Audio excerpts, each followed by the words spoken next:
Olá, está no ar uma nova edição do programa Seu Direito. Hoje vamos falar sobre segurança na internet, um tema que está ligado principalmente às crianças e adolescentes, que têm acesso a essa tecnologia cada vez mais cedo. O que fazer para evitar que a internet se torne um ambiente perigoso e até mesmo atrativo para a navegação em sites não confiáveis e páginas com conteúdos impróprios? O programa Seu Direito de hoje vai apresentar a lei estadual que disciplina o uso da internet no ambiente escolar. A legislação aprovada aqui pela Assembleia Legislativa obriga a implantação de filtros de conteúdo nos computadores das escolas das redes pública e privada do Estado. No estúdio, o presidente da Comissão de Direito Digital da OAB em Santa Catarina, José Vitor Lopes e Silva, traz mais informações sobre segurança na internet e sobre os crimes mais praticados na rede. Fique com a gente, o programa Seu Direito começa agora.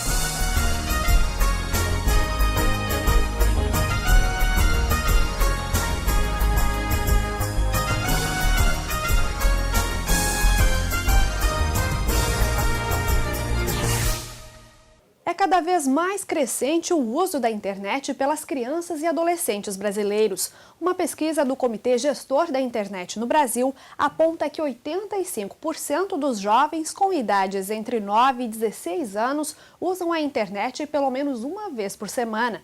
70% deles já têm perfil nas redes sociais. A era digital faz parte da rotina do público infanto-juvenil, inclusive na escola, que teve que se adaptar para inserir a tecnologia em sala de aula.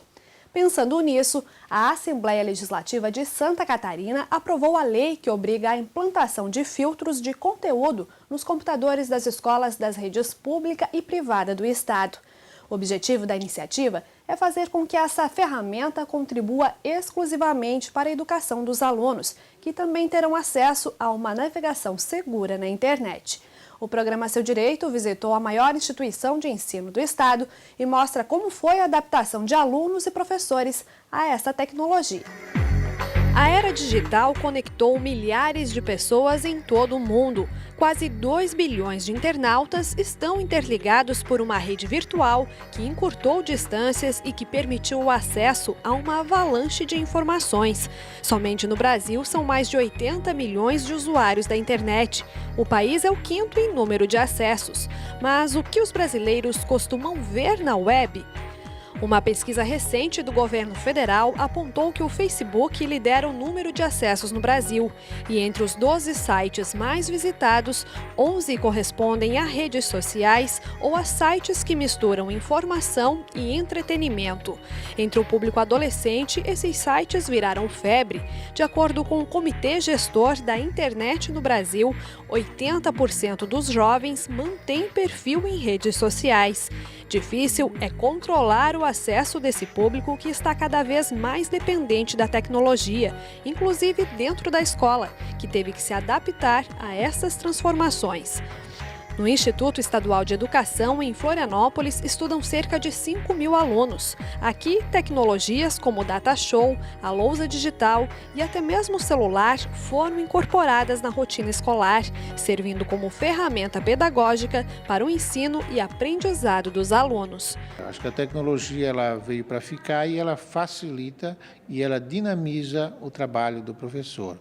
Enquanto muitas vezes a gente perde tempo utilizando o papel, a caneta, né, a tecnologia ela dinamiza isso, ela torna o aprendizado mais rápido, além de combinar as duas coisas, a visualização, né, com o processo de leitura e propriamente de escrita. Então, você tem um determinado conteúdo, você já pode visualizar ele. E essa parte de você visualizar, isso aumenta consideravelmente o teu nível de aprendizado. É a aula de inglês e essa turma do 3º ano do ensino médio já está conectada, interagindo com o professor por meio da lousa digital. A introdução deste novo recurso em sala de aula exigiu uma capacitação diferenciada do docente para administrar a tecnologia e tornar as lições mais divertidas, interessantes e não menos didáticas. Na língua inglesa é fundamental nós podermos utilizar com a mídia como suporte, né? Pela questão da conversação, dos alunos realmente ouvirem diálogos em inglês e poderem dessa forma aprender esse conteúdo, né? E também através da mídia há uma interação maior e um contato maior com outro idioma, com o idioma de língua estrangeira, né? Isso sem dúvida veio a facilitar. Para os alunos, o advento da internet contribuiu para o desenvolvimento de trabalhos e pesquisas para a escola. Nos estudos, né, facilita muito em pesquisa, formular trabalho, e é isso aí. Em casa, você costuma utilizar a internet para quê? Para trabalho mesmo escolar e pesquisa. Ela começou como uma ajuda, basicamente nos estudos, ou coisa assim, a gente procura por respostas melhores ali. Além de não ter só uma base nos livros, a gente possui também toda aquela tecnologia que a gente tem hoje em dia, que é para ajudar melhor. Todo o conteúdo acessado pelos alunos passa pelo olhar atento do professor.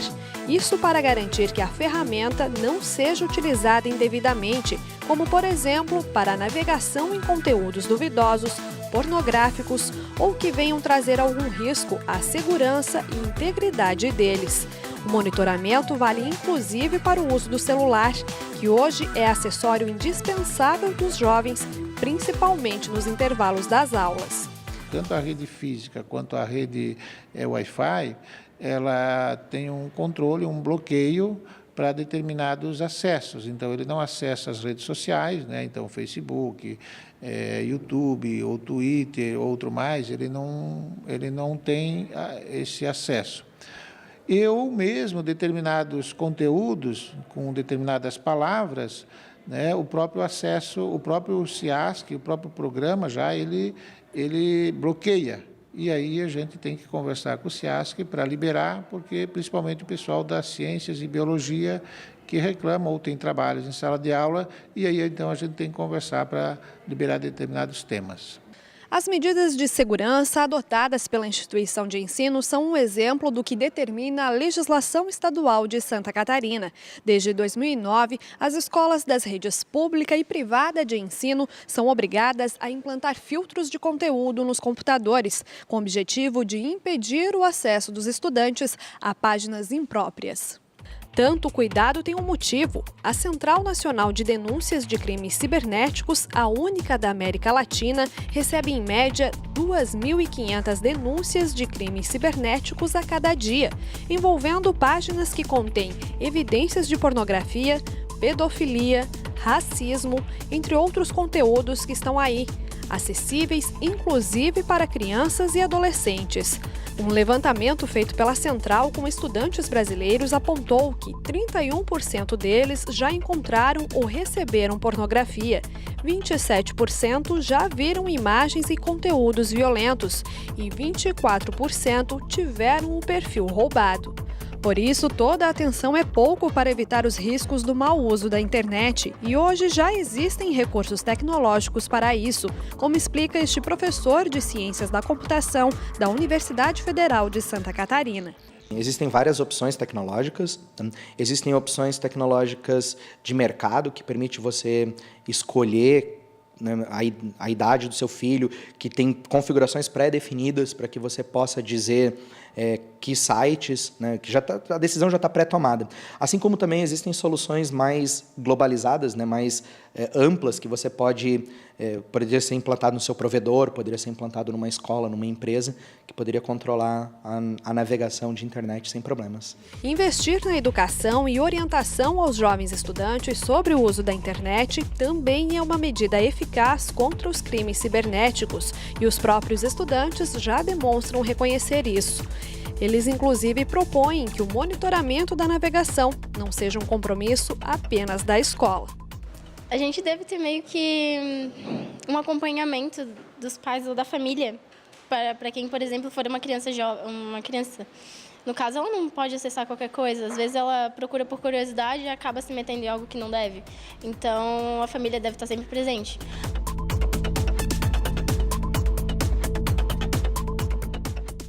Não saia daí, no próximo bloco o programa Seu Direito traz mais informações sobre segurança na internet. No estúdio, o presidente da Comissão de Direito Digital da OAB, José Vitor Lopes e Silva, traz informações sobre os crimes mais praticados na internet e sobre a navegação segura. É um instante só e nós já voltamos.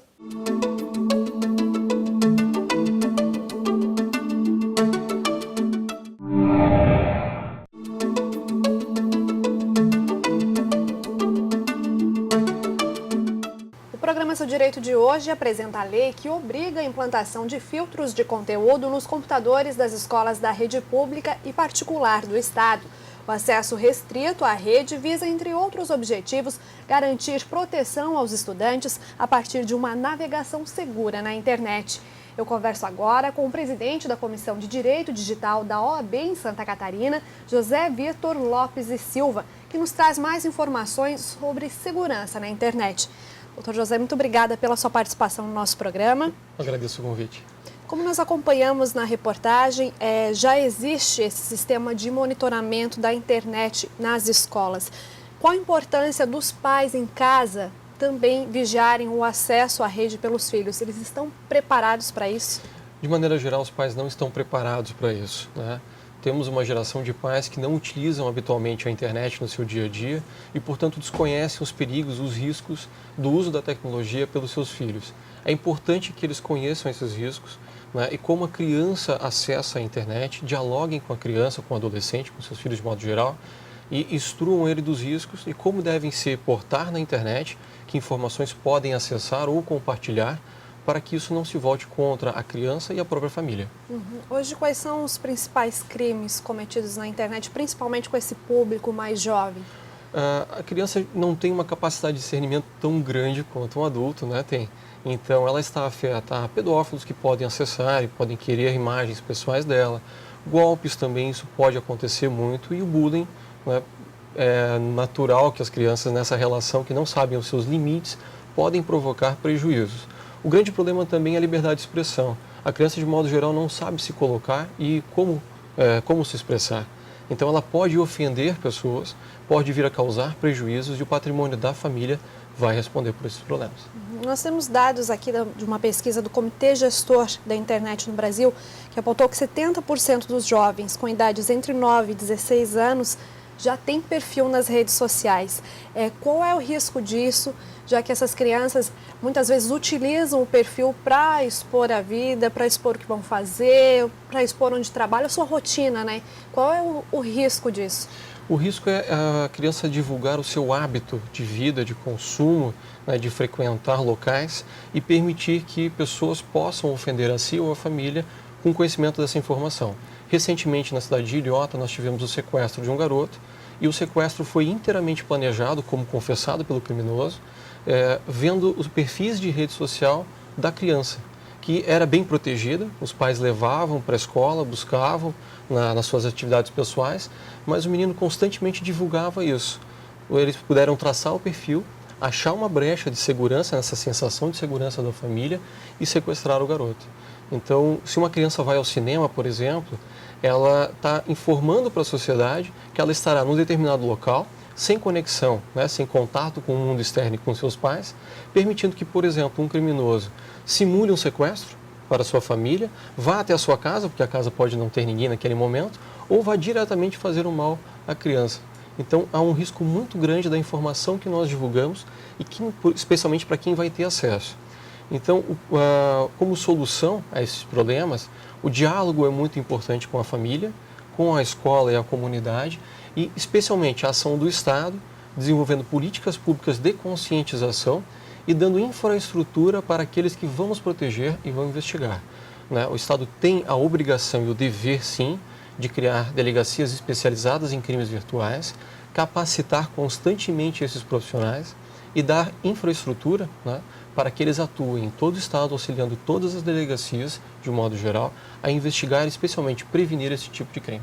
Como que a gente pode identificar um suspeito, um usuário que esteja cometendo crime na internet e ajudar esse adolescente, essa criança que está utilizando? Normalmente eles se aproximam pela rede de relacionamento, né, a questão da engenharia social. Eles coletam informações que a pessoa divulga, eles entram no círculo de amizade, ou seja, adicionam os amigos E quando vão te adicionar, opa, já é uma pessoa conhecida porque temos um amigo em comum. E o método é bem conhecido, por sinal. Só que a criança não faz, não consegue discernir. Então, o primeiro cuidado que ela deve tomar é: eu conheço essa pessoa no mundo real? Mas, na realidade, não existe um mundo virtual, existe uma relação com o uso da tecnologia. O mundo virtual é o mundo real. Então, eu conheço essa pessoa na realidade? Não conheço. Se eu não conheço essa pessoa, os meus amigos não sabem quem é, eu não devo adicionar. Quanto mais nova for a criança, maior a cautela nesse hábito. Hoje nós temos uma nova tecnologia, um novo acesso dos jovens à internet. O pai pode monitorar em casa, na escola tem os professores, mas e o celular? Né? A criança, o adolescente utiliza o aparelho, está em casa, está no ônibus, está no transporte, está ali utilizando o celular o tempo todo. Quais os conselhos dá para esse público que utiliza muito a internet no celular para evitar de ser vítima também ou alvo de criminosos? Bem, primeiramente o celular leva ao compartilhamento de informações com uma grande força, uma quantidade muito grande. Então, uma criança que compartilha informações pessoais, especialmente com a geolocalização, onde estou, o local que eu frequento, não fazer isso com muito hábito. Todo dia vou à escola, todo dia... Não faça isso, porque isso vai ofender sim a sua segurança. Né? Aos pais, eles devem dialogar bastante com os filhos para que eles não procedam dessa forma, compartilhando muitas informações pessoais, e podem sim instalar dispositivos e configurar os celulares para que não acessem determinados sites, impedindo assim a criança de compartilhar aquelas informações. Mas especialmente o diálogo é fundamental, seja no ambiente familiar, seja na escola. A criança deve ter a consciência daquilo que está fazendo e aí sim, exercendo a sua liberdade, ainda que limitada, compreender o que isso pode lhe trazer de bem, de bom ou de ruim. Na sua avaliação, as pessoas que são vítimas de algum crime na internet, elas estão bem amparadas pelo Estado, pela Justiça, ou ainda há muito no que caminhar nesse sentido? Há muito no que caminhar. Nós precisamos desenvolver políticas públicas de conscientização do uso da tecnologia, seja na questão da segurança das pessoas, seja exatamente na educação. Né?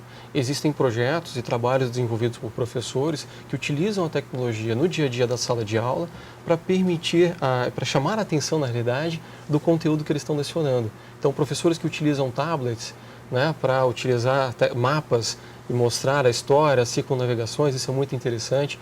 Professores que convidam os alunos a atualizar, por exemplo, a Wikipedia e avaliar o conteúdo que foi feito de atualização, ou seja, o conhecimento sendo compartilhado e útil a todos, e não preso num trabalho escolar que vai ser depois jogado numa gaveta.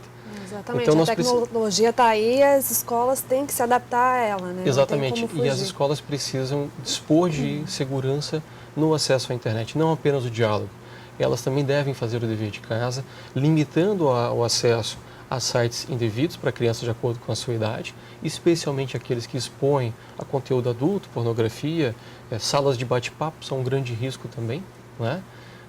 E, claro, abrindo esse diálogo e chamando o jovem, o adolescente e a criança ao diálogo para que ele tenha liberdade e segurança para tirar suas dúvidas. Normalmente, quando uma ofensa ocorre contra uma criança, ela não procura os pais, ela procura os amigos e muitas das vezes a própria escola. A escola tem que estar preparada para lidar com esse tipo de situação. Interessante as escolas também, a gente já acompanhou que os professores estão se capacitando, estão recebendo cursos para se adaptar, né, para utilizar essa tecnologia em sala de aula, mas importante dessa interação também da escola com os pais, né, já que os professores já estão recebendo essa capacitação, essa orientação, muitas vezes repassar aos pais, transmitir aos pais que, como o senhor falou, que vieram de uma geração que não tinha tanto conhecimento da internet, que não tem noção dos riscos, da gravidade que é, né? Sim. E que às vezes acho que só pelo fato de o filho estar dentro de casa, no computador, que ele está bem protegido. Importante, então, essa interação da escola com a família, né? A escola precisa levar essa informação, né, num primeiro momento à família, para que possamos criar essa geração de pais conscientes. Nesse trabalho, o nosso trabalho de escritório também, dedicamos parte do nosso tempo a palestrar nas escolas para pais, professores e alunos como eles devem se portar no ambiente, com o uso da tecnologia no ambiente virtual, né? E essa sensação de segurança, né? Do meu filho está em casa ou meu filho está na escola, mas se ele tiver com um dispositivo conectado à internet, ele tem acesso a outras pessoas que você não está vendo. Então, utilizar dos recursos tecnológicos, utilizar do diálogo ter a informação para poder livremente trabalhar, seja pais ou educadores, é essencial nesse momento, né, que cada vez mais as crianças estão expostas à tecnologia, à internet e a interações que antes não estávamos acostumados. Tá ok, então, doutor José, muito obrigada pela sua participação no nosso programa. O programa Seu Direito fica por aqui, eu espero você na próxima edição. Até lá!